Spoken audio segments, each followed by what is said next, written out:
Swayam Prabha. Digital India. Educated India.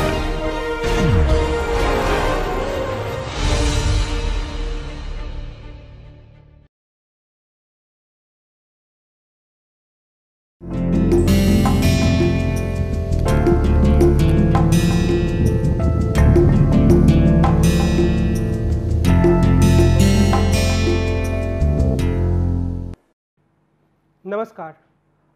पश्चिमी राजनीतिक दार्शनिकों के अध्ययन की श्रृंखला में आज हम एक बहुत ही महत्वपूर्ण राजनीतिक दार्शनिक के लेखन और विचारों पर बातचीत करेंगे। जब मैं इन्हें बहुत ही महत्वपूर्ण राजनीतिक दार्शनिक के रूप में इंगित कर रहा हूं, तो उसका सबसे बड़ा कारण यह भी है कि वर्तमान समय में अगर हम उदारवादी चिंतन की धारा को देखें तो इस पर इनका काफ़ी प्रभाव है। आज हम इमैनुअल कांट की बात करेंगे। कांट वही राजनीतिक दार्शनिक हैं जिसके लेखन से प्रेरणा ग्रहण करने का दावा जॉन रॉल्स और नॉजिक दोनों करते हैं। जहां जॉन रॉल्स इसके माध्यम से एक ऐसी दिशा में अपने सिद्धांतीकरण को ले जाते हैं जो कि एक तरीके से समतावाद की बात करती है, इगैलिटेरियनिज्म की बात करती है। वहीं रॉबर्ट नॉजिक इसके माध्यम से स्वतंत्रतावाद या लिबर्टेरियनिज्म का तर्क प्रस्तुत करते हैं। आखिर में हम समझने की कोशिश करेंगे कि किस तरीके से कांट ने इन दोनों ही राजनीतिक दार्शनिकों को प्रभावित किया।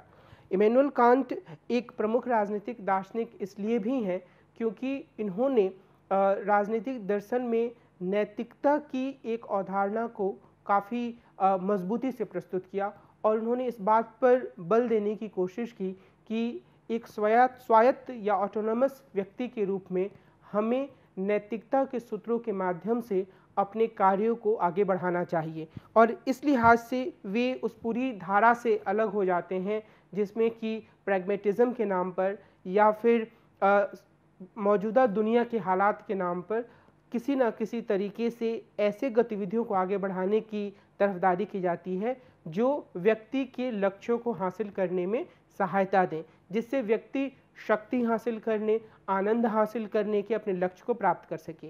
इमैनुअल कांट इससे अलग नैतिक आधार पर अपने तर्क को प्रस्तुत करते हैं या अपने दर्शन को नैतिकता का एक आधार देने की कोशिश करते हैं। आज की हमारी पूरी परिचर्चा कुछ खास तरीके से चरणों से होकर गुजरेगी, जिसके बारे में मैं आपको जानकारी दे देना चाहता हूँ। सबसे पहले हम इनकी जीवन परिचय की बात करेंगे। प्रस्तावना के बारे में हमने कुछ बातें कही हैं अभी। उसके बाद हम जीवन परिचय के बाद हम इनकी प्रमुख कृतियों या प्रमुख पुस्तकों की बात करेंगे। फिर हम फेनोमेना और न्यूमेना के संबंध में इनकी जो एक अवधारणा है उसे समझने का प्रयास करेंगे। उसके बाद ट्रांसेंडेंटल आइडियलिज्म और प्योर रीज़न और प्रैक्टिकल रीज़न के बारे में इनके विचारों को हम आपके सामने रखेंगे। उसके बाद हम इच्छा की स्वायत्ता की बात करेंगे। इसके बाद काल्पनिक और निर्णयात्मक अनिवार्यताएं, काल्पनिक यानी कि हाइपोथेटिकल और निर्णयात्मक यानी कि कैटेगोरिकल अनिवार्यताओं की बात करेंगे। निर्णयात्मक अनिवार्यताओं को थोड़ा विस्तार से गहराई से समझने की कोशिश करेंगे। हम नैतिक सहज बोध या मोरल इंट्यूशन की जो अवधारणा कांट के लेखन में है उसके बारे में विचार करेंगे। नैतिकता और आत्म के बारे में, फिर नैतिकता की वस्तुनिष्ठता के बारे में जो कांट ने अपने विचार रखे हैं उनके बारे में भी हम एक समझ बनाने की कोशिश करेंगे। उसके बाद हम विस्तार से यह समझने की कोशिश करेंगे कि कांट के राजनीतिक लेखन में किस तरीके के विचार सामने आए हैं, यानी कि सामाजिक समझौते के बारे में या फिर एक विश्व स्तरीय सरकार या एक विश्व स्तरीय व्यवस्था के बारे में, व्यक्ति की जो लोकतंत्र के भीतर स्थिति होनी चाहिए उसके बारे में, नागरिक समाज के बारे में, ऐसे तमाम मुद्दों के बारे में कांट ने किस तरीके से लेखन किया है हम इसे समझने की कोशिश करेंगे। और आखिर में हम कांट के लेखन की कुछ आलोचनाओं या सीमाओं पर ध्यान देंगे। कांट जर्मन नीतिशास्त्री और दार्शनिक थे। कांट का नैतिक मत नैतिक शुद्धता यानी कि मॉरल प्योरिज्म के सिद्धांत या कर्तव्य के लिए कर्तव्य का सिद्धांत कहा जाता है। उनका दार्शनिक मत आलोचनात्मक दर्शन के नाम से प्रसिद्ध है। इमैनुअल कांट जर्मनी के पूर्वी प्रशा प्रदेश के अंतर्गत कोजिनबर्ग नगर के में घोड़े का साधारण साज बनाने वाले के घर 22 अप्रैल सन 1724 में पैदा हुए थे। कोजिनबर्ग शहर आज रूस में है और अब इसका नाम कालिनिनग्राद है। उनकी प्रारंभिक शिक्षा अपनी माता की देखरेख में हुई थी, जो अपने समय के पवित्र मार्ग नामक धार्मिक आंदोलन से बहुत प्रभावित थीं। अतएव अल्पायु में ही वह धर्मानुमोदित आचरण, सरल, सुव्यवस्थित एवं अध्यवसायपूर्ण जीवन में रुचि रखने लगे थे। धर्म का उनके ऊपर काफ़ी प्रभाव पड़ा और उन्होंने अपने अध्ययन से जुड़कर एक साधारण और व्यवस्थित जिंदगी की ओर अपने आप को आगे बढ़ाया और 16 वर्ष की आयु में कॉलेजियम फ्रेडरिकियनम की शिक्षा समाप्त कर वह कोजिनबर्ग के विश्वविद्यालय में शामिल हुए, जहां उन्होंने 6 वर्ष तक भौतिक शास्त्र, गणित, दर्शन और धर्मशास्त्र का अध्ययन किया। विश्वविद्यालय छोड़ने के बाद कांट 9 वर्षों के लिए कोजिनबर्ग से 60 मील दूर जुडिस्केन नामक गांव में चले गए। वहां वे 2-3 परिवारों में अध्यापन कार्य कर अपनी जीविका चलाते रहे और भौतिक शास्त्र तथा दर्शन में स्वाध्याय करते रहे। इस बीच उनके बहुत से लेख और छोटे पुस्तिकाएं प्रकाशित हुईं। उन्होंने डॉक्टर लेजेंस की उपाधि के लिए आवश्यक प्रबंध भी 1755 ईस्वी में पेश किया और कोजिनबर्ग विश्वविद्यालय में उन्हें उक्त उपाधि प्रदान कर उनकी योग्यता प्रमाणित की गई। यानी कि जब उन्हें यह उपाधि मिली तो यह उनकी एक योग्यता का प्रमाण के रूप में ही सामने आया। किंतु व्यक्तिगत रूप से वे काफ़ी सारी समस्याओं से घिरे रहे।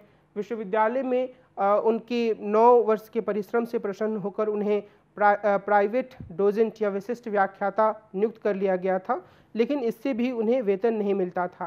कांट ने काफ़ी विषम परिस्थितियों का सामना किया, लेकिन इसके बावजूद और 1766 ईस्वी तक वे विश्वविद्यालय में अवैतनिक रूप से उन्होंने सेवा भी दी, लेकिन उसके बावजूद वे अपने लेखन के काम को भी या स्वाध्याय के काम को भी लगातार करते रहे। 1758 में उन्होंने तर्क और दर्शन के मुख्य अध्यापक पद के लिए प्रार्थना की थी, लेकिन वह नाकाम रहे। 1766 में उन्हें अध्यापन के साथ साथ सहायक पुस्तकालय प्रबंधक भी नियुक्त किया गया और अब उन्हें 10 पाउंड वार्षिक वेतन मिलने लगा। 4 वर्षों तक कांट ने इस रूप में भी काम किया, किंतु उन्होंने अध्ययन, चिंतन और लेखन कार्य जारी रखा। प्राइवेट डोजेंट नियुक्त होने के बाद 1770 तक उनके 5 प्रकरण ग्रंथ प्रकाशित हुए और कांट एक हिसाब से हम कहें तो एक ऐसे राजनीतिक दार्शनिक के रूप में सामने आते हैं जिनके जीवन में बहुत तरह की बाधाएं आती नहीं, जिन्होंने अपने जीवन में बहुत दूर दूर तक यात्रा नहीं की, लेकिन उन्होंने लगातार स्वाध्याय किया, लगातार खुद अध्ययन किया और उन्होंने अपनी तमाम विषम परिस्थितियों के बावजूद अध्ययन का काम नहीं छोड़ा। इसीलिए हम यह देख सकते हैं कि उन्होंने एक विशद साहित्य की रचना की। उन्होंने बहुत सारी पुस्तकें लिखीं और इन पुस्तकों के माध्यम से उन्होंने राजनीतिक दर्शन पर काफ़ी गहरा प्रभाव डाला। अगर हम उनकी मुख्य पुस्तकों की बात करें तो वो इस प्रकार से हैं। Thoughts upon the true administration of living forces, यह 1747 में प्रकाशित हुई। General natural history and theory of haven 1755 में प्रकाशित हुई। क्रिटिक ऑफ प्योर रीजन 1781 में प्रकाशित हुई। प्रोलेगोमिना टू एनी फ्यूचर मेटाफिजिक्स 1783 में प्रकाशित हुई। Groundwork of metaphysics of morals, जो कि काफ़ी महत्वपूर्ण पुस्तक मानी जाती है, यह 1785 में प्रकाशित हुई। क्रिटिक ऑफ प्रैक्टिकल रीजन 1788 में प्रकाशित हुई। क्रिटिक ऑफ एस्थेटिक जजमेंट 1790 में प्रकाशित हुई। क्रिटिक ऑफ थियोलॉजिकल जजमेंट यह 1790 में प्रकाशित हुई। परपेचुअल पीस 1795 में तथा मेटाफिजिक्स ऑफ मॉरल्स 1797 में प्रकाशित हुई। तो इस तरीके से यहाँ पर मैंने उनकी कुछ प्रमुख पुस्तकों की एक सूची प्रस्तुत की है, लेकिन इसके अलावा भी उन्होंने कुछ अन्य तरह का लेखन किया, कुछ अन्य पुस्तकों को प्रकाशित किया।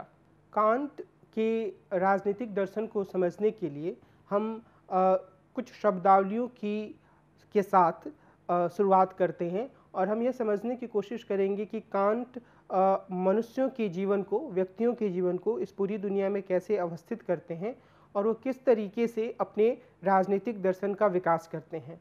इस संदर्भ में 2 शब्दों के बीच में कांट अंतर करते हैं, फिनोमेना और न्यूमेना। कांट यह कहते हैं कि फिनोमेना जो होती है संभावित अनुभव की वस्तु होती है, जिससे माध्यम से हम कोई अनुभव कर सकते हैं। वहीं न्यूमेना जो होती है वह एक ऐसी वस्तु होती है जिसे सिर्फ चिंतन से जाना जा सकता है।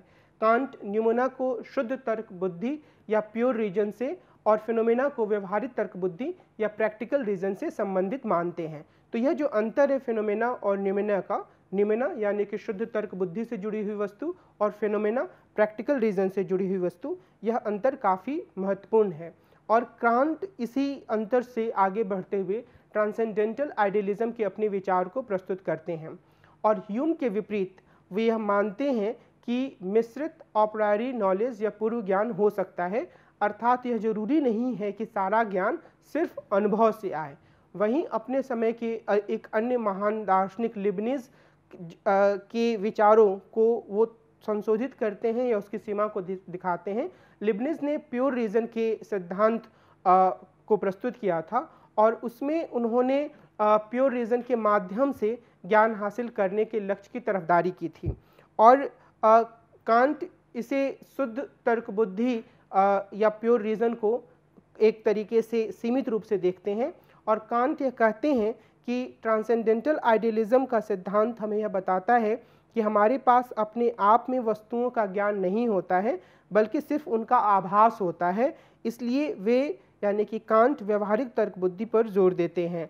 तो एक तरीके से हम यह कह सकते हैं कि कांट अपने लेखन के माध्यम से ह्यूम और लिबनीज दोनों के विचारों की सीमितताओं को दिखाते हुए एक मिश्रित स्वरूप को पेश करते हैं और इसमें जिसे वो ट्रांसेंडेंटल आइडियलिज्म या अनुभवातीत आदर्शवाद का नाम देते हैं। और यहीं से उनके शुद्ध तर्क बुद्धि यानी कि प्योर रीजन और व्यवहारिक तर्क बुद्धि से संबंधित विचार भी सामने आते हैं, जिसमें वो व्यवहारिक तर्क बुद्धि या प्रैक्टिकल रीजन पर ज़्यादा जोर देते हैं। शुद्ध तर्क बुद्धि वह है जो दुनिया को अवधारणाओं के माध्यम से समझना चाहती है। दूसरे शब्दों में यह न्यूमेना के बारे में एक सकारात्मक संकल्पना बनाना चाहती है। दूसरी ओर व्यवहारिक तर्क बुद्धि सत्य की खोज से संबंधित नहीं होती है या अपने वस्तुओं पर कोई अवधारणा नहीं थोपती है।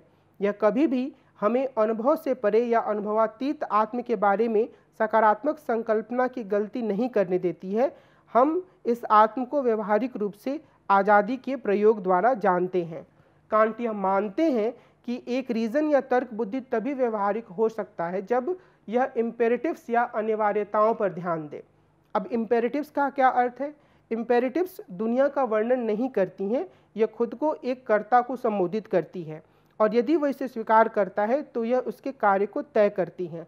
इसलिए यदि सिर्फ तर्क बुद्धि के प्रयोग से अनिवार्यताएं या इम्पेरेटिव्स पैदा होती हैं तो सिर्फ तर्क बुद्धि ही हमें कार्य की ओर ले जा सकती है।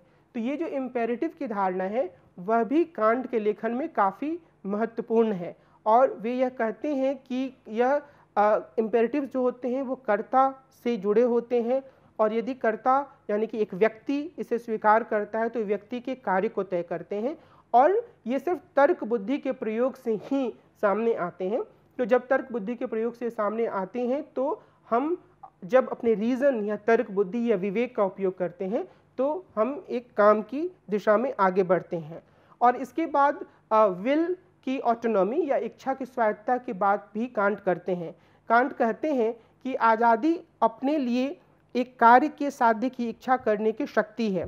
किसी बाहरी स्रोत से मेरे साध्यों को की व्युत्पत्ति उस स्रोत के प्रति मेरी अधीनता होगी, यानी कि मैं जो करना चाह रहा हूँ उसके बारे में मैं खुद फैसला करूँ, ना कि कोई बाहरी सत्ता कोई बाहरी ताकत इसे तय करे। और यदि कोई प्राकृतिक प्रक्रिया मेरे कार्य को प्रशासित करती है तो वह मुझे गैर आज़ादी की स्थिति में ले जाती है।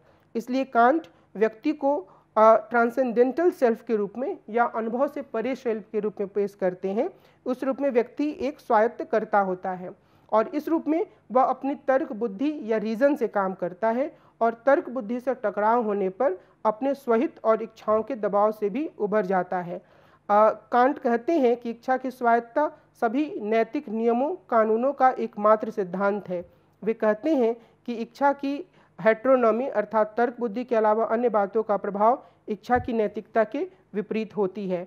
यहाँ हम इस चीज़ को समझें कि जब कांट इच्छा की स्वायत्तता की बात कर रहे हैं तो उनका सीधा सा तात्पर्य यह है कि व्यक्ति अन्य सारे कारकों के प्रभावों से दूर हटे और सिर्फ अपने रीज़न की आवाज़ सुने। और यह जो रीज़न या तर्क बुद्धि की आवाज़ होती है वह आवाज़ अन्य किसी भी प्रभाव से मुक्त होनी चाहिए और जब यह मुक्त होती है तो यह हमें एक रास्ता बताती है और यह रास्ता हमारी अपनी क्षणिक इच्छा या अपने स्वार्थ की ओर हमें नहीं ले जाती है, बल्कि हमें इस बात की ओर प्रेरित करती है कि हम कुछ ऐसे नियमों की ओर जाएं जिससे कि हर किसी का भला हो, या वो जितना मेरे लिए सही है उतना हर किसी के लिए सही हो। तो इस आधार पर वह इच्छा की स्वायत्तता की बात करते हैं और यह कहते हैं कि इस पर किसी अन्य कारक का प्रभाव नहीं होना चाहिए। और ये इसी संदर्भ में उन्होंने हाइपोथेटिकल और कैटेगोरिकल इम्पेरेटिव्स या काल्पनिक और निर्णयात्मक अनिवार्यताओं में अंतर किया है। व्यवहारिक चिंतन में काल्पनिक और निर्णयात्मक अनिवार्यताओं के बीच में अंतर है। हाइपोथेटिकल इम्पेरेटिव या काल्पनिक अनिवार्यता यदि के साथ आरंभ होती है, मसलन यदि आप रहना चाहते हैं तो विनम्र रहिए, या यदि आप समाज में सफल होना चाहते हैं तो व्यवहारिक रूप से काम कीजिए। तो इस तरीके की कोई भी वाक्य संरचना जब यदि से शुरू होती है तो वह एक हाइपोथेटिकल इम्पेरेटिव के रूप में होती है। यहाँ लक्ष्य या साध्य काल्पनिक है तथा अनिवार्यता इसके साधनों को अव्यक्त करती है। काल्पनिक अनिवार्यताएं वैध हो सकती हैं, लेकिन ये कभी वस्तुनिष्ठ नहीं होती हैं, क्योंकि ये शर्त या परिस्थितियों पर आधारित होती हैं। ये सिर्फ किसी खास व्यक्ति के साध्य से जुड़ी होती हैं और किसी अन्य पर इन्हें बाध्यकारी रूप से लागू नहीं किया जा सकता है। तो ये जो इम्पेरेटिव्स होती हैं वो एक खास परिस्थितियों से संबंधित होती हैं, एक खास व्यक्ति के लक्ष्यों से संबंधित होती हैं। तो हमें काल्पनिक अनिवार्यताओं के बारे में यह स्पष्टता रखनी है कि वह एक खास परिस्थितियों में खास व्यक्ति से संबंधित अनिवार्यताएं या इम्पेरेटिव्स होती हैं, जो यह बताती हैं कि एक खास परिस्थितियों में सफल होने के लिए या अपने काम को, अपनी इच्छा को पूरा करने के लिए उसे किस तरह की स्थिति को अपनाना चाहिए। लेकिन निर्णयात्मक इम्पेरेटिव्स या कैटेगोरिकल इम्पेरेटिव्स जो होती हैं वो इससे अलग होती हैं। इसमें यदि सम्मिलित नहीं होता है और ये इम्पेरेटिव्स हमें यह बताते हैं कि हम बिना शर्त हमें क्या करना चाहिए। रीज़न या तर्क बुद्धि के माध्यम से इनकी तरफदारी की जा सकती है। यदि मैं कहता हूँ कि दरवाज़ा बंद कर दो तो मेरा आदेश तब तक मनमाना है जब तक मैं क्यों प्रश्न का उत्तर नहीं देता हूँ। यदि मेरा उत्तर किसी को संतुष्ट करता है तो यह अनिवार्यता उस व्यक्ति को बांधती है, लेकिन यदि इससे सिर्फ आपके किसी स्वतंत्र हित का उल्लेख होता है तो यह निर्णयात्मक या कैटेगोरिकल नहीं होती है। मसलन यदि मैं कहता हूँ कि यदि तुम सजा से बचना चाहते हो तो दरवाज़ा बंद कर दो। कांट यह तर्क देते हैं कि नैतिकता को सिर्फ निर्णयात्मक अनिवार्यताओं में अभिव्यक्त किया जा सकता है।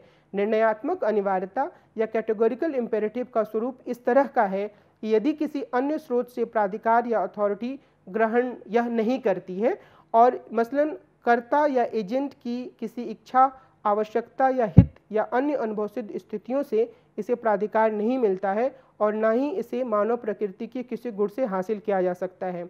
इसकी आवश्यकता की व्याख्या सिर्फ एक ऐसे सिद्धांत के माध्यम से हो सकती है जिसे अप्रायरी सैद्धांतिक निगमन से पहले मौजूद तार्किकता या ज्ञान का आधार माना जा सकता है। तो निर्णयात्मक अनिवार्यता को तर्क बुद्धि का समग्र कानून माना जाता है और जिसके 3 भाग होते हैं। इन 3 भागों पर विचार करने से पहले मैं एक बार फिर से इस बात को संक्षेप में आपके सामने रखना चाहता हूं कि हाइपोथेटिकल इम्पेरेटिव और कैटेगोरिकल इम्पेरेटिव का क्या मतलब हुआ। हाइपोथेटिकल इम्पेरेटिव एक व्यक्ति के हित से जुड़ी होती है और उसके बारे में एक खास परिस्थितियों में बताती है। कैटेगोरिकल इम्पेरेटिव जो है वह एक ऐसे तर्क बुद्धि की उत्पत्ति होती है जो कि अपने हाल फिलहाल के हित के बारे में या सिर्फ अपने स्वहित के बारे में नहीं सोचता है, बल्कि वह एक व्यापक जवाब देता है जिससे कि हर कोई संतुष्ट हो सके, चाहे कोई भी प्रश्न हो। तो अगर हम एक ऐसे जवाब की ओर पहुंचते हैं जिससे कि हर किसी को संतुष्ट किया जा सके तो वह एक कैटेगोरिकल इम्पेरेटिव के रूप में होता है, वह एक नैतिक आदेश के रूप में होता है, वह एक खास परिस्थितियों से संबंधित नहीं होता है। और इसी संदर्भ में कैटेगोरिकल इम्पेरेटिव के 3 प्रमुख भागों का उल्लेख कांट करते हैं। पहला, यदि हमें एक ऐसी अनिवार्यता या इम्पेरेटिव मिलती है जो अपनी अनुशंसा सिर्फ रीज़न या तर्क बुद्धि पर करती है तो हमें निश्चित रूप से तार्किक कर्ताओं की बीच की भिन्नताओं से अमूर्त हो जाना चाहिए। उनके हितों, इच्छाओं और महत्वाकांक्षाओं और उनके कार्यों को सीमित करने वाले अन्य अनुभवसिद्ध स्थितियों की गणना नहीं करनी चाहिए। ऐसा करने पर ही हम अपने नियम कानून को व्यवहारिक तर्क बुद्धि पर आधारित कर पाएंगे, क्योंकि हम अन्य सभी आधारों से अमूर्त हो जाएंगे। तो कैटेगोरिकल इम्पेरेटिव तक पहुंचने के लिए हमें ऐसी तमाम अनुभव सिद्ध परिस्थितियों से पीछे हटने की ज़रूरत होती है, जिससे कि किसी व्यक्ति का हित, किसी व्यक्ति की महत्वाकांक्षा, किसी व्यक्ति की इच्छा का प्रभाव उस पर पड़ पाए। तो जब हम इन सभी चीज़ों से अमूर्त हो जाते हैं तो हम ऐसे नियम और कानून को व्यवहारिक तर्क बुद्धि पर आधारित कर पाएंगे जिससे कि हर किसी का भला हो या जो सार्वभौमिक हो। दूसरे स्तर पर मुझे इस तरह काम करना चाहिए जिससे मैं अपने भीतर और अन्य लोगों में अवस्थित मानवता को एक साध्य के रूप में देखूं और कभी भी इसे साधन ना मानूं। यानी कि हर कोई अपने आप में एक साध्य है। मैं जब इस तरीके के कैटेगोरिकल इम्पेरेटिव्स के बारे में विचार करूं या कोई भी व्यक्ति जब इसके बारे में विचार करे तो यह माने कि हर व्यक्ति एक साध्य के रूप में अपने आप में एक एंड है, वह मेरे या किसी भी अन्य व्यक्ति या पूरे समाज के हितों के लिए, उनकी आकांक्षाओं के लिए साधन नहीं है। और तीसरे स्तर पर प्रत्येक को इस तरह से कार्य करना चाहिए मानो वह साध्यों के सार्वभौमिक राज्य के लिए नियम बना रहा है। यानी कि वह इस तरीके से अपने हर काम पर विचार करे जिससे कि ऐसा लगे कि वह पूरे समाज के लिए सार्वभौमिक रूप से विचार कर रहा है, सिर्फ अपने लिए विचार नहीं कर रहा है। तो इस रूप में कैटेगोरिकल इम्पेरेटिव को कांट एक ऐसे साधन के रूप में प्रस्तुत करते हैं जिसके माध्यम से ऐसे सूत्र नैतिक सहज बोध हासिल किए जा सकते हैं जो कि पूरे समाज की भलाई के लिए हों, संपूर्ण मानवता का जिसमें ख्याल रखा जाए, जिसमें कि सभी मनुष्यों को अपने आप में एक साध्य, एक लक्ष्य माना जाए, किसी को भी साधन के रूप में इस्तेमाल ना किया जाए। और इसी संदर्भ में वो नैतिक सहज बोध की बात करते हैं। सहज बोध यहाँ पर मैंने इंट्यूशन शब्द के लिए इस्तेमाल किया है। इसे नैतिक सैद्धांतिकरण में काफ़ी महत्वपूर्ण माना जाता है। यह माना जाता है कि यह एक तरह से हमारे भीतर की आवाज़ होती है और इसी के संदर्भ में कांट ने काफ़ी महत्वपूर्ण विचार व्यक्त किया है। कांट यह मानते हैं कि स्वायत्तता के एकमात्र विचार पर चिंतन करके निर्णयात्मक अनिवार्यता के बहुत से सूत्रीकरण को हासिल किया जा सकता है और इसी आधार पर प्रत्येक तार्किक व्यक्ति से इनके अनुपालन करने की अनुशंसा की जा सकती है। कांट के लिए यह अत्यंत महत्वपूर्ण था कि उनका सिद्धांत सहजबोधीय नैतिकता के कुछ सूत्र उत्पन्न करें। कांट द्वारा निम्नलिखित साझा सहजबोधों की सूची को सूचीबद्ध किया गया। तो ये ऐसे सहजबोध होते हैं जो कि हर परिस्थिति में हर व्यक्ति के द्वारा स्वीकार्य होते हैं। पहला उन्होंने नैतिकता की अंतर्वस्तु की बात की। साझा नैतिकता में अपने लिए और अन्य लोगों के लिए सम्मान निहित है। यह अपने पक्ष में किसी तरह का अपवाद बनाने को रोकता है, उसे वर्जित करता है और यह नैतिक नियम कानून के सामने हर किसी को बराबर मानता है। दूसरा, नैतिकता पर बल। कांट मानते हैं कि नैतिकता का लक्ष्य हित या इच्छा से काफ़ी भिन्न है। यह हम पर असीम और आवश्यक रूप से शासन करता है। हम तब भी इसके शासन को महसूस करते हैं जब हम इसकी अवहेलना करते हैं। यानी कि हम अगर कोई ऐसा काम करते हैं जिसमें कि हम सिर्फ अपने हित के बारे में सोच रहे हैं, तब भी हम नैतिकता के हिसाब से इस दबाव को महसूस करते हैं कि हम कुछ गलत कर रहे हैं। दूसरा, गुडविल। तीसरा, गुडविल या सदिच्छा। नैतिक निर्णय किसी कार्य के प्रभाव पर ध्यान नहीं देता है, बल्कि यह इसमें सामने आने वाली अच्छी या बुरी मंशा पर ध्यान देता है। तो इसके लिए इंटेंशन काफ़ी महत्व है। ये नैतिक सहजबोध के एक सूत्र के रूप में कांट प्रस्तुत करते हैं। नैतिककर्ता भविष्य के लिए निर्णय लेते हैं और इसलिए इनकी मंशा इनकी इच्छाओं से अलग होती है। और फिर नियम कानून की भूमिका के बारे में बात करते हैं। यदि कोई व्यक्ति संकट में पड़े किसी व्यक्ति की इसलिए मदद करता है कि वह उसमें कुछ अपना फ़ायदा देखता है, तो भले ही वह अपना कर्तव्य कर रहा हो, वह असल में कर्तव्य के आधार पर काम नहीं करता है। इसलिए हमें ऐसे कर्तव्य पालन की ही प्रशंसा करनी चाहिए जिसमें लाभ की परवाह किए बिना कर्तव्य का पालन किया गया हो। फिर तर्क बुद्धि और मनोवेग की बात कांट करते हैं। कांट इस बात को मान्यता देते हैं कि सभी नैतिक प्रयासों में कर्तव्य और इच्छा के बीच टकराव हो सकता है। इसलिए प्रत्येक नैतिक व्यक्ति में चेतना या अंतःकरण एक स्वतंत्र प्रेरणा के रूप में होती है जो इच्छाओं को रोकने या उन्हें इजाज़त देने में समर्थ होती है। और इस हिसाब से मंशा और इच्छा के बारे में कांट ये मानते हैं कि नैतिक कर्ता के रूप में हम कई ऐसी चीज़ें करने की मंशा रखते हैं जिसकी हम इच्छा नहीं रखते हैं, और कई बार ऐसी चीज़ों की इच्छा रखते हैं जिन्हें हासिल करने की हमारी मंशा नहीं होती है। पशुओं के भीतर इस तरह का विभाजन नहीं होता है। इस लिहाज से कांट का यह जो पूरा एक नैतिक सहज बोधों का के जो ये कुछ सूत्र हैं वह हमें यह बताते हैं कि जब हम कैटेगोरिकल इम्पेरेटिव्स या निर्णयात्मक अनिवार्यता को हासिल करते हैं और उसके माध्यम से काम करते हैं तो किस तरीके से ये नैतिक सहजबोध हमारा मार्गदर्शन करते हैं। ये नैतिक सहजबोध हमें बताते हैं कि कैटेगोरिकल इम्पेरेटिव से काम करने का तात्पर्य क्या है, हमें किस तरीके से अपने आप को आगे बढ़ाना है और किस तरीके से खुद को अपनी इच्छाओं से या अन्य लोगों की इच्छाओं से मुक्त करते हुए एक स्वतंत्र कर्ता के रूप में सारी परिस्थितियों से दूर हटकर चिंतन करना है और कुछ कैटेगोरिकल इम्पेरेटिव्स हासिल करने हैं जो कि हर किसी पर सार्वभौमिक रूप से लागू होंगे, जो कि हर किसी को साध्य मानते हुए काम करेंगे, जो कि साध्यों के एक साम्राज्य को स्थापित करने की कोशिश करेंगे जहां पर हर किसी की इच्छाओं को एक तरीके से बराबर महत्व दिया जाएगा और किसी एक व्यक्ति के स्वहित के आधार पर निर्णय नहीं किया जाएगा। तो ये कांट के लेखन का एक महत्वपूर्ण भाग है। कांट यह मानते हैं कि ये जो सहजबोध होते हैं वो हमें एक ट्रांसेंडेंटल फ्रीडम या अनुभव से परे की आज़ादी की ओर ले जाते हैं और यदि हम इन सहजबोधों को व्यवस्थित तरीके से देखें तो हम ये पाते हैं कि ये नैतिक कर्ता को उसकी इच्छाओं से अलग करते हैं, यानी कि उसकी अपनी जो तात्कालिक इच्छा हो सकती है वो उससे अलग ले जाकर सारी सूत्रीकरण को या हर तरह की नियमों को सामने ले आते हैं। साथ ही ये व्यक्ति के स्वतंत्र तर्क बुद्धि को से प्रशासित स्वायत्त प्रकृति को पशु के अस्वतंत्र निष्क्रिय प्रकृति से अलग करते हैं। तो एक लिहाज से ये मनुष्य को वास्तविक अर्थों में मनुष्यता की ओर ले जाते हैं, ऐसा कांट का मानना है। और कांट यह भी कहते हैं कि प्रैक्टिकल रीज़न निर्माणात्मक या अनिवार्यताओं या फिर कैटेगोरिकल अनिवार्यताओं के रूप में ऐसे अनिवार्यताओं को जन्म देती हैं जो बिना शर्त हर किसी पर लागू होते हैं और इस लिहाज से ये वस्तुनिष्ठ होते हैं। क्योंकि व्यक्ति तर्क बुद्धि के आधार पर अमूर्त रूप से इन तक पहुँचते हैं इसलिए ये वस्तुनिष्ठ होते हैं। कुल मिलाकर हम यह कह सकते हैं कि कांट ने प्रैक्टिकल रीज़न की अपनी अवधारणा के माध्यम से कैटेगोरिकल इम्पेरेटिव्स या निर्णयात्मक इम्पेरेटिव्स की बात की और उन्होंने इसके माध्यम से एक ऐसा सूत्रीकरण प्रस्तुत किया जो कि हमें एक ऐसी दिशा में ले जा सकता है जहां पर हम नैतिक सूत्रों के आधार पर, नैतिक सहजबोधों के आधार पर अपने जीवन को आगे बढ़ा सकते हैं।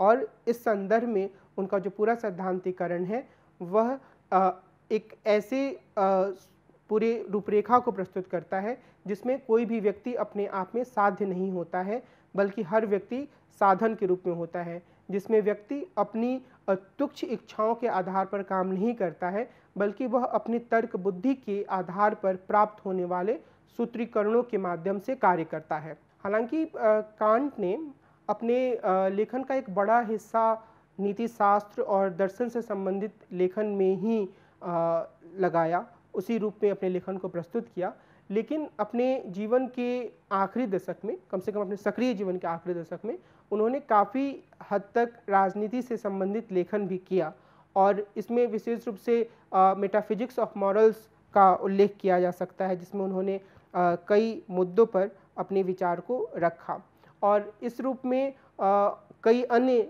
उनके छोटे बड़े लेख प्रकाशित हुए जिसमें उन्होंने इन विचारों को सामने रखा है। हम इस तरह के विचारों पर काफ़ी विस्तार से विचार करने की कोशिश करेंगे अगले कुछ भागों में जब हम इस चर्चा को आगे बढ़ाएंगे। तो सबसे पहले एनलाइटेनमेंट और प्रभुत्व से संबंधित उनके विचारों पर हम बात करते हैं। कांट का नैतिक दर्शन स्वकानून के विचार से कर्तव्य की एक पूर्ण व्यवस्था उत्पन्न करता है। कांट ने राजनीति के नए दर्शन और प्रबोधन को दार्शनिक अभिव्यक्ति प्रदान की और इस संदर्भ में 1884 में प्रकाशित उनका लेख व्हाट इज एनलाइटनमेंट काफ़ी प्रमुख है और इसमें उन्होंने प्रबोधन से संबंधित या एनलाइटनमेंट से संबंधित अपने विचारों को व्यक्त किया। सबसे पहले कांट ने ही प्रबोधन को व्यक्ति की आत्म आरोपित अल्पवयस्कता से मुक्ति के रूप में परिभाषित किया। उन्होंने यह भी स्पष्ट किया कि यह अल्पवयस्कता समझ के अभाव में नहीं निहित होती है बल्कि यह दूसरों की सहायता के बगैर इसका उपयोग करने के दृढ़ निश्चय और साहस के अभाव में सन्निहित होती है। कांट ने यह कहा कि जो एनलाइटनमेंट है या प्रबोधन का दौर है उसमें व्यक्ति के भीतर एक तरह का साहस आता है। वह साहस उसे इस बात के लिए प्रेरित करता है कि वह हर प्रकार की संस्थाओं को, हर प्रकार के तथाकथित नैतिक नियमों को, हर प्रकार की परिपाटी को, पहले से चली आ रही व्यवस्था को प्रश्नांकित करे। और इस तरह का जो पूरा एक साहस है जिसमें वह अपनी बातों को रखता है, अपनी बातों पे हर तरीके से तर्क करने के लिए तैयार रहता है, तो वह एक प्रबोधन की स्थिति आती है। और ये जो प्रबोधन होता है वह व्यक्ति को एक ऐसे समुदाय की ओर ले जाता है जहाँ पर किसी तरीके से एक डर या दूसरों पर वैचारिक निर्भरता नहीं होती है। लेकिन यहाँ पर जो कांट है वो एक और महत्वपूर्ण चीज़ जोड़ते हैं, और वह यह है कि व्यक्ति को अपने समय के संदर्भ में जितनी सारी चीज़ें हैं, जितनी सारी संस्थाएं हैं, उन पर प्रश्न खड़ा करना चाहिए, लेकिन इसके साथ ही उसे अपने कर्तव्यों का भी पालन करना चाहिए। इसका अर्थ यह है कि यदि मैं एक शिक्षक हूँ तो मैं मौजूदा शिक्षा व्यवस्था से संबंधित कई सारे बातों से असहमत हो सकता हूँ, उस पर सवाल खड़े कर सकता हूँ। मिसाल के तौर पर मैं यह मान सकता हूँ कि क्लासरूम में बैठकर पढ़ाने की जो पूरी गतिविधि होती है वो बहुत उपयोगी नहीं है। शायद इससे बेहतर यह हो कि छात्रों और छात्राओं को क्लासरूम से बाहर पढ़ाया जाए, या उन्हें इतनी स्वतंत्रता दी जाए कि वह घूम घूम कर अपने ज्ञान को एकत्रित कर सकें। यह मेरा विचार हो सकता है, और मुझे बिना किसी भय के इस विचार को रखने का अधिकार होना चाहिए। ये बात प्रबोधन के अपने लेखन में कांट कहते हैं, और इस संदर्भ में वो साहस के विकास की बात करते हैं। लेकिन इसके साथ ही वह यह भी जोड़ते हैं कि प्रत्येक व्यक्ति को अपनी भूमिका से जुड़े कर्तव्यों का निर्वहन करना चाहिए। इसका अर्थ यह है कि एक शिक्षक के रूप में मौजूदा शिक्षा व्यवस्था पे प्रश्न खड़े करने के बावजूद मैं यह नहीं कह सकता हूं कि एक शिक्षक के रूप में वर्तमान समय में जो मेरा कर्तव्य है मैं उससे पीछे हट जाऊं, यानी कि मैं पढ़ाने के लिए कक्षा में जाऊं ही ना, क्योंकि मैं यह मानता हूं कि कक्षा की शिक्षा का कोई फ़ायदा नहीं होता है। मुझे वो काम करना चाहिए कांट के हिसाब से, क्योंकि मैं अभी उससे संबंधित एक कर्तव्य से बंधा हुआ हूँ। तो एक एनलाइटनमेंट या प्रबोधन से संबंधित जो कांट के विचार थे, उन्होंने एक और एनलाइटनमेंट को व्यक्ति के भीतर एक अल्प वयस्कता से बाहर निकलने के साहस के रूप में प्रस्तुत किया, लेकिन साथ ही उन्होंने व्यक्तियों के कर्तव्यों पर भी जोर दिया। सामाजिक समझौता के संदर्भ में भी कांट ने महत्वपूर्ण विचार रखे। कांट ये मानते हैं कि राजनीतिक व्यवस्था सबसे बढ़कर कानूनों की एक व्यवस्था है। उन्होंने यह प्रस्ताव किया कि सामाजिक समझौता राजनीतिक वैधता का सर्वोच्च परीक्षण है। जब किसी राजनीतिक व्यवस्था को उसमें रहने वाले लोग अपनी सहमति प्रदान करें, तभी यह व्यवस्था वस्तुनिष्ठ प्राधिकार का दावा कर सकती है। तो इस लिहाज से जो सामाजिक समझौता का जो एक मूल तत्व है उसे कांट अपनाते हैं। वे हम मानते हैं कि सामाजिक समझौता एक ऐसा समझौता है जिसके आधार पर ही नागरिक और पूरी तरह से कानूनी संविधान आधारित व्यवस्था बन सकती है और एक समुदाय की स्थापना हो सकती है। और ये कांट जो है वो सामाजिक समझौते को एक कॉन्स्टिट्यूटिव चीज़ नहीं मानते, बल्कि वो इसे एक रेगुलेटिव चीज़ मानते हैं या नियामक चीज़ मानते हैं। इसका क्या अर्थ है? इसका अर्थ है कि हमें सामाजिक समझौते को सिर्फ तर्क बुद्धि की सीमा आरोपित करने वाले विचार के रूप में स्वीकार करना चाहिए। यह एक ऐसा परीक्षण है जिसे हर कानूनी व्यवस्था को वैध होने के लिए पास करना चाहिए। अब यहाँ पर हम यह देखते हैं कि जो सामाजिक समझौता सिद्धांतकार हैं, जैसे हॉब्स, लॉक, रूसो, उनका यह मानना है कि वो सामाजिक समझौता सिद्धांत का प्रयोग इस बात की व्याख्या करने के लिए कर रहे हैं कि राज्य का उदय कैसे हुआ और जो राज्य की एक संप्रभु व्यवस्था होती है उसका औचित्य क्या है। लेकिन कांट यह कहते हैं कि असल में इसके ये एक रेगुलेटिव मैकेनिज्म के रूप में इसका उपयोग इस बात का परीक्षण करने के लिए किया जा सकता है, किया जाना चाहिए कि मौजूदा समय में जो चीज़ें हैं क्या उस पर लोगों की आम सहमति है। और अगर हम जॉन रॉल्स, जिनके बारे में आगे हम अलग से बातचीत करेंगे, अगर हम उनके विचारों को देखें और उसमें देखें कि वो एक वेल ऑफ इग्नोरेंस या अज्ञान के पर्दे की बात करते हैं जिसमें बैठकर लोग न्याय के सिद्धांतों का चुनाव करते हैं, तो हम यह पाएंगे कि यह विचार काफ़ी हद तक कांट के द्वारा सामाजिक समझौते का जो एक यंत्र है उसका रेगुलेटिव या नियामक के रूप में प्रयोग करने के विचार के करीब है। तो रॉल्स इस तरीके से कांट से प्रभावित हुए, अन्य कई तरीकों से हुए, पर यह भी एक महत्वपूर्ण प्रभाव था। दूसरी स्तर पर अगर हम प्राकृतिक कानून के बारे में कांट के विचार को देखें तो यहाँ हम यह समझ सकते हैं कि मध्ययुगीन कानूनविदों और दार्शनिकों ने प्राकृतिक कानून की अवधारणा पर काफ़ी ध्यान दिया। वे इसे ईश्वर की इच्छा के रूप में प्रस्तुत करते थे। कांट ने इसे आलोचनात्मक दर्शन की जीत का एक अन्य तरीका माना। वे यह मानते हैं कि प्राकृतिक कानून निर्णयात्मक अनिवार्यता के न्यायिक अनुवाद के अतिरिक्त कुछ नहीं है। इस लिहाज से हम यह कह सकते हैं कि जो प्राकृतिक कानून की जो एक पूरी धारणा थी, जिसमें यह माना जाता था कि प्रकृति प्रदत्त कुछ ऐसे नियम हैं जो हमारे गतिविधियों को, हमारे कार्यों को संचालित करते हैं और उन्हें करना चाहिए, तो इस तरह के प्रकृति प्रदत्त नियमों की बात कांट नहीं करते हैं, लेकिन वह यह जरूर करते हैं कि ये जो प्राकृतिक कानून है वे असल में कैटेगोरिकल इम्पेरेटिव्स या निर्णयात्मक अनिवार्यता की आवाज़ के रूप में होते हैं, जो हमें यह बताते हैं कि व्यक्ति को अपनी इच्छाओं से, अपने स्वार्थों से अलग हटकर किस तरीके से के नियमों का, किस तरीके के कानून का पालन करना चाहिए। कांट की व्यक्ति की अवधारणा भी काफ़ी महत्वपूर्ण है। कांट राजनीतिक चिंतन के संदर्भ में व्यक्तियों की 3 विशेषताओं को रेखांकित करते हैं। पहला, उनकी जवाबदेही, फिर स्व कानून बनाने की उनकी शक्ति, तथा अपने आप में साध्य के रूप में उनकी प्रकृति। और व्यक्ति साध्यों के राज्य या किंगडम ऑफ एंड्स में स्व कानून बनाने वाले सदस्य के रूप में होते हैं। लेकिन कांट यह भी मानते हैं कि उन पर 2 तरह की सीमाएं होती हैं, आंतरिक और बाहरी सीमा। निर्णयात्मक अनिवार्यता द्वारा आंतरिक कानून की मांग की जाती है और इसका किसी भी न्यायपूर्ण कानून से टकराव नहीं होता है। तो व्यक्ति कुछ ऐसे नियमों को कैटेगोरिकल इम्पेरेटिव्स के रूप में या उसके माध्यम से अपनाते हैं जो कि हर किसी के हृदय में, मन में समान रूप से आता है, क्योंकि वह सार्वभौमिक होता है, तो इसका किसी से टकराव नहीं होता है। बाहरी कानूनों में ऐसे कानून शामिल होते हैं जिनकी अनुमति राज्य द्वारा दी जाती है या राज्य द्वारा इनकी मनाही की जाती है, और सामाजिक समझौता इनके परीक्षण का आधार होते हैं। इसका अर्थ क्या है? इसका अर्थ यह है कि राज्य कई तरह के ऐसे कानून बना सकता है जिससे कि जिसको कि हम व्यक्तियों की आज़ादी पर प्रतिबंध के रूप में देख सकते हैं। मिसाल के तौर पर ट्रैफिक से संबंधित नियम या कई ऐसे दूसरे नियमों या कानूनों की हम बात कर सकते हैं। तो कांट यह कहते हैं कि इनका परीक्षण सामाजिक समझौता के मैकेनिज्म या संयंत्र के द्वारा किया जा सकता है कि क्या लोग किसी स्थिति में, सामाजिक समझौते की स्थिति में जाने पर इस तरह के नियमों पर सहमत होते हैं या नहीं होते हैं। तो वो 2 तरह की पाबंदियों की कांट बात करते हैं जो व्यक्ति पर लागू हो सकते हैं। और फिर जब वो मानव अधिकारों की बात करते हैं तो अपने निर्णयात्मक अनिवार्यता का सिद्धांत जो उनका है, उसी आधार पर यह कहा जा सकता है कि वे मानव अधिकारों के एक गहरे समर्थक हैं। और निश्चित रूप से उन्होंने यह कहा भी कि व्यक्ति को उस अधिकतम स्वतंत्रता का अधिकार है जो अन्य लोगों की वैसी ही स्वतंत्रता के साथ निभ सके। लेकिन इसके साथ ही कांट व्यक्ति के कर्तव्यों को भी अत्यंत महत्वपूर्ण मानते हैं।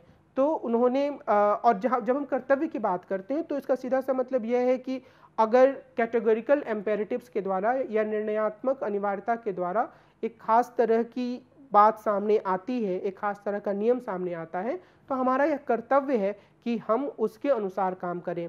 हम अपने स्वार्थ से, अपनी इच्छाओं से निर्देशित ना हो, बल्कि हम निर्णयात्मक अनिवार्यता को माने। तो निर्णयात्मक अनिवार्यता या कैटेगोरिकल इम्पेरेटिव्स का सिद्धांत एक तरफ कांट को मानव अधिकारों का समर्थक बनाता है, लेकिन इसके साथ ही वह इस बात पर की ओर भी कांट को ले जाता है कि वह लोगों के कर्तव्यों पर ध्यान दे, उसका एक तरीके से उसकी तरफदारी करें।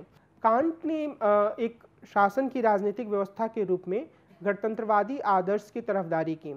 कांट वैध राजनीतिक व्यवस्था को एक ऐसी कानूनी व्यवस्था के रूप में देखते हैं जो व्यक्तियों के सम्मान पर आधारित हो और गणतंत्रवादी सिद्धांत के अनुसार संगठित हो। वे फ्रेंच प्रबोधन या फ्रेंच एनलाइटनमेंट के चिंतकों, विशेष रूप से मॉन्टेस्क्यू से काफ़ी प्रभावित थे।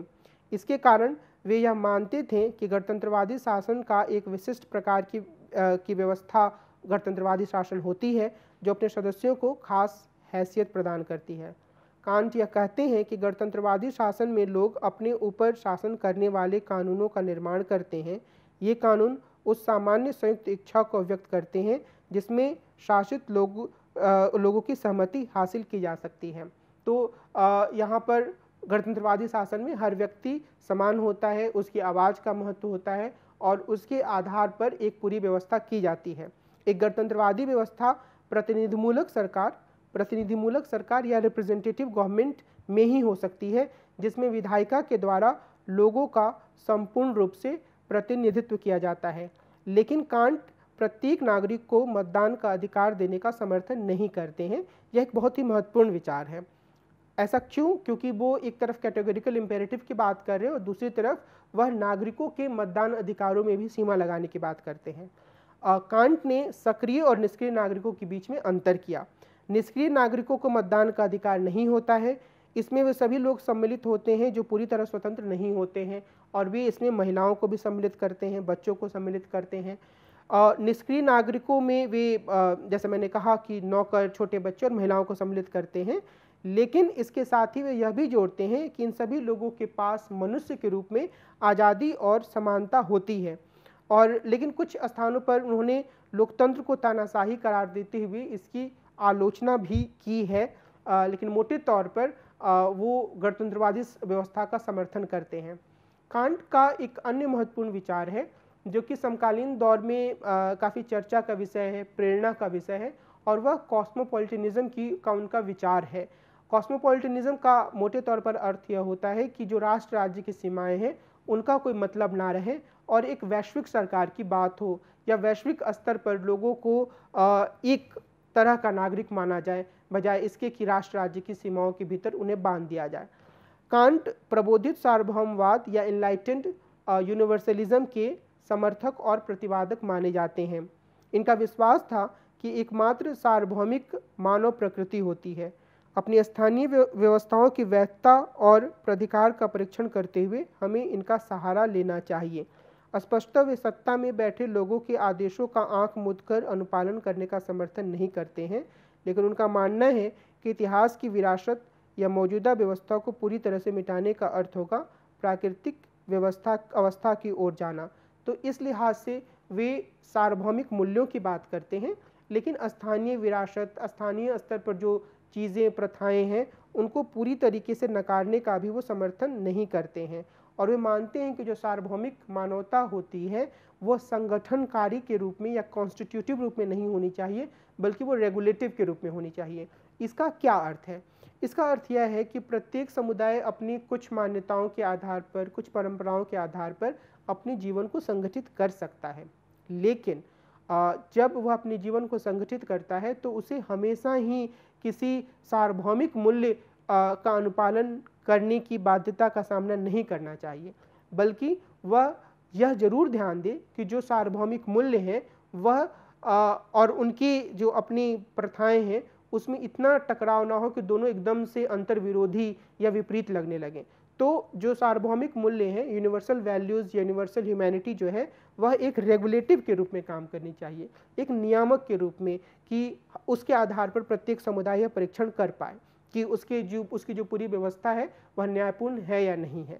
हमें संपूर्ण मानवता के लिए एक ही तरह का कानून स्थापित करने का प्रयास नहीं करना चाहिए। हमें प्रत्येक क्षेत्र को कुछ निश्चित अप्रायरी पहले से मौजूद प्रतिबंधों के संदर्भ में देखना चाहिए, जिसका अनुपालन करना इसकी वैधता का प्रमाण होगा। लेकिन कांट अपने लेखन में इस तरह से लिखते हैं कि वे नस्ल और वर्ग की विभिन्नताओं को कोई तात्विक राजनीतिक महत्व नहीं देते हैं और नागरिकता पर संपूर्ण मानवता के अधिकार को मानते हैं। हालांकि उन्होंने नागरिकता में दो तरह का अंतर किया जिसके बारे में मैंने चर्चा की।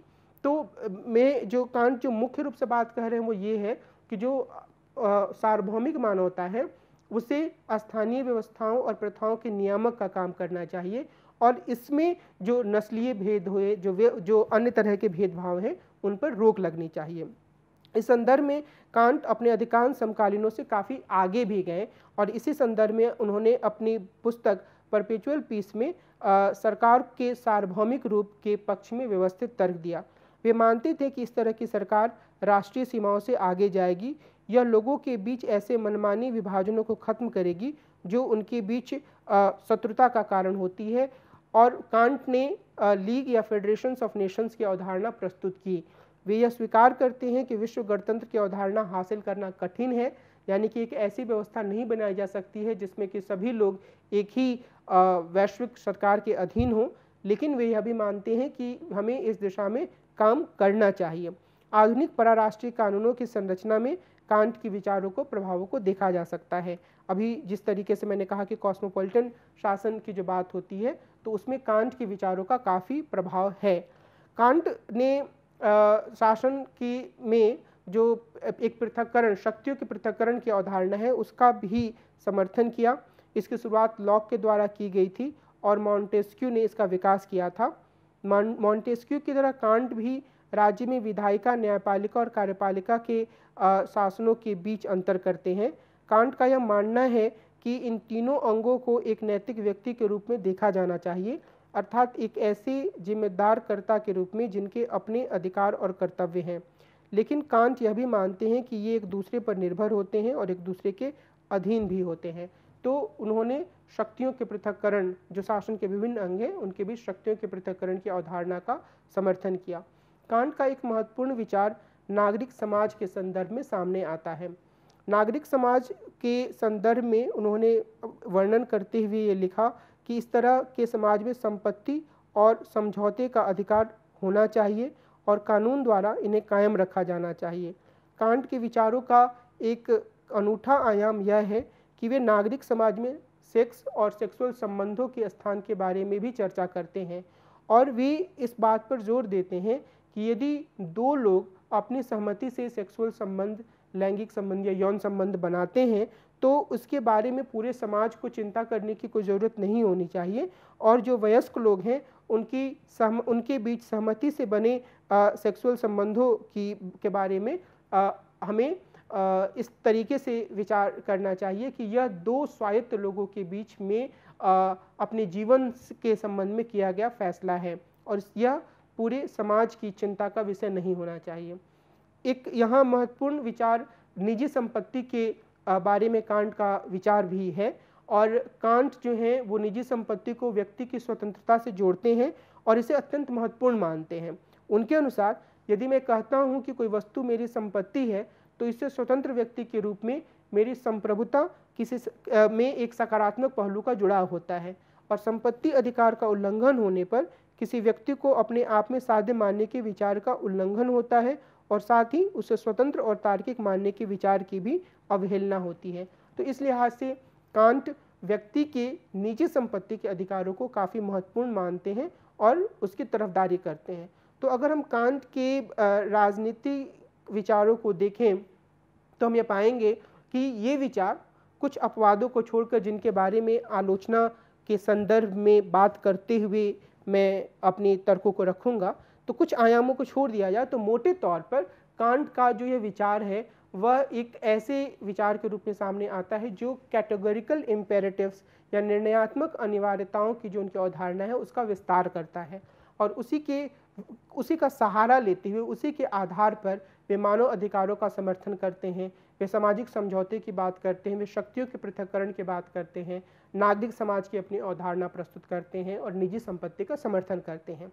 तो अगर हम कांट के इस दार्शनिक आधार की एक समझ बनाते हैं तो हम उनकी राजनीतिक विचारों की भी समझ बना सकते हैं।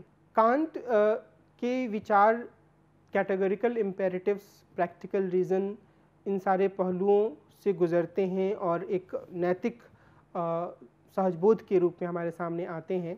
लेकिन जब हम इनके राजनीतिक विचारों को देखते हैं, जैसे कि मैंने भी वर्णन किया, तो उसमें कुछ खास तरह की सीमाएं हमारे सामने आती हैं और इन सीमाओं पर विचार करने के बाद ऐसा लगता है कि कई बार खुद कांट अपने कैटेगोरिकल इम्पेरेटिव्स या निर्णयात्मक अनिवार्यता की विचार से अलग हट रहे हैं। मिसाल के तौर पर हम संपत्ति अधिकारों की तरफदारी के बारे में बातचीत करते हैं। मान लीजिए कि एक समाज में हम व्यक्तियों के संपत्ति के अधिकार का समर्थन करते हैं, तो निश्चित रूप से हम इस बात का भी समर्थन करते हैं कि जिस व्यक्ति के पास जितनी संपत्ति अर्जित करने की क्षमता है उसे उस संपत्ति को अर्जित करने का और उस संपत्ति को अपने पास रखने का अधिकार होना चाहिए। तो इससे समाज में निश्चित तौर पर एक असमानता आएगी और यह जो असमानता होगी, उस असमानता के कारण जो विभिन्न समूह होंगे, खासतौर पे जो ऐसे समूह जिनके पास अपना कोई संसाधन नहीं होगा, वो समूह किसी भी तरीके से कैटेगोरिकल इम्पेरेटिव्स के हिसाब से काम नहीं कर पाएंगे। और हम यह भी कह सकते हैं कि अगर हम निर्णयात्मक अनिवार्यता या कैटेगोरिकल इम्पेरेटिव्स के सूत्रों का पालन करें तो ऐसी स्थिति में असीम संपत्ति या फिर संपत्ति अर्जित करने या उसे रखने की जो पूरी स्वतंत्रता कांट देते हैं, हम उसका समर्थन नहीं कर सकते हैं, क्योंकि ऐसा होने पर एक समय ऐसा जरूर आएगा जहां पर एक व्यक्ति जिसके पास संपत्ति है वह दूसरे व्यक्तियों को अपनी संपत्ति को बढ़ाने के साधन के रूप में इस्तेमाल करेगा। तो जिस तरीके से कांट ने व्यक्ति को साध्य मानने की अवधारणा प्रस्तुत की है और उसके बाद वो जिस तरीके से संपत्ति अधिकारों की तरफदारी करते हैं, दोनों के बीच में एक अंतर्विरोध सामने आता है और इस अंतर्विरोध को सुलझाने के लिए कांट कोई साफ या स्पष्ट प्रयास नहीं करते हैं।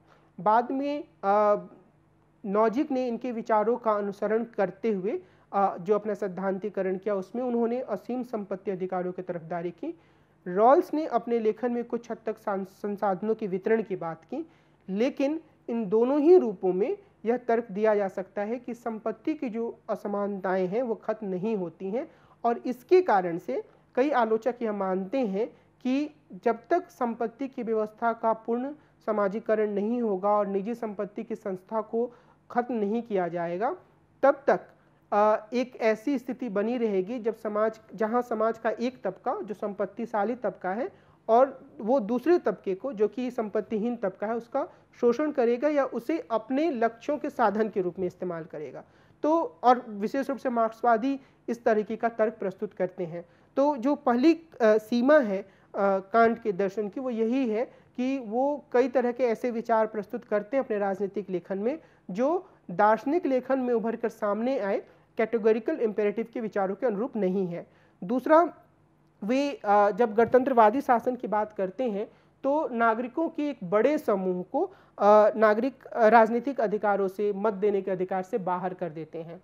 यह भी अपने आप में एक अंतर्विरोधी है, क्योंकि अगर हम यह कहते हैं कि सभी व्यक्ति समान हैं, सभी व्यक्तियों के पास नैतिक चिंतन, नैतिक विचार की क्षमता है, उनके पास नैतिक सहजबोध के अनुसार काम करने की क्षमता है, या उनके साथ कैटेगोरिकल इम्पेरेटिव्स के हिसाब से बर्ताव होना चाहिए, तो फिर अगर हम उन्हें मत देने के अधिकार से, वोट डालने के अधिकार से वंचित करते हैं तो कहीं से भी इसे न्यायोचित या सही नहीं माना जा सकता है, क्योंकि अगर ऐसा होगा तो निश्चित रूप से ऐसे व्यक्ति अन्य लोगों के लिए या अन्य लोगों के साध्य के लिए, अन्य लोगों के लक्ष्य के लिए एक साधन मात्र बन जाएंगे।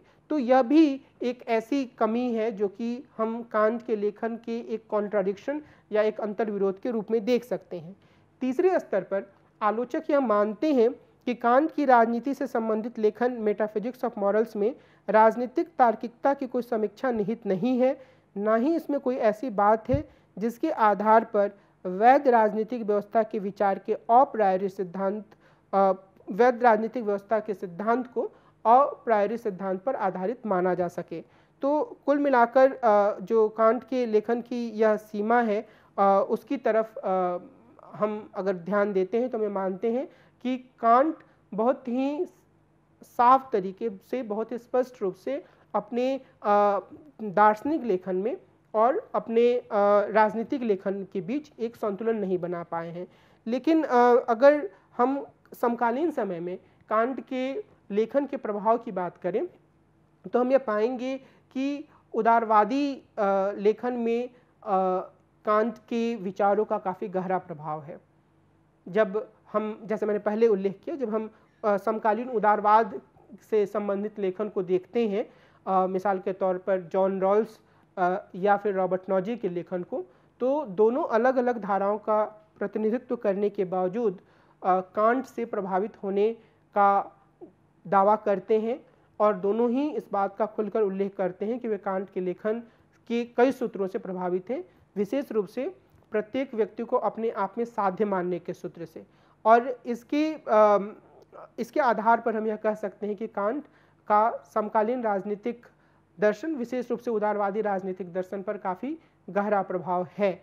और विशेष रूप से अगर हम जॉन रॉल्स के लेखन को देखें तो उसमें जॉन रॉल्स उपयोगितावाद की आलोचना करने के लिए कांट का सहारा लेते हैं, और साथ ही वे सामाजिक समझौते के यंत्र का जिस तरीके से प्रयोग कर रहे हैं, वेल ऑफ इग्नोरेंस यानी कि अज्ञान के पर्दे और ओरिजिनल पोजीशन या मूल स्थिति के रूप में, वह भी काफ़ी हद तक कांट के लेखन से प्रभावित है। इसके अलावा अगर हम कॉस्मोपॉलिटनिज्म की बात करें, जो सर्वदेशवाद की जो पूरी अवधारणा है जिस पर समकालीन समय में काफ़ी विचार हो रहा है, काफ़ी गहन लेखन हो रहा है, तो उसमें भी कांट एक प्रेरणा स्रोत के रूप में मौजूद रहते हैं। उनके विचार जो हैं वह ऐसे चिंतकों को या इस बारे में विचार करने वाले लोगों को प्रभावित करती है। अगर हम वैश्विक स्तर की राजनीति पर देखें तो कांट का लेखन एक ऐसी धारा का प्रतिनिधित्व करता है जिसमें कि बहुत सारे राजनीतिक कार्यकर्ताओं को, राजनीतिक चिंतकों और दार्शनिकों को सम्मिलित किया जा सकता है।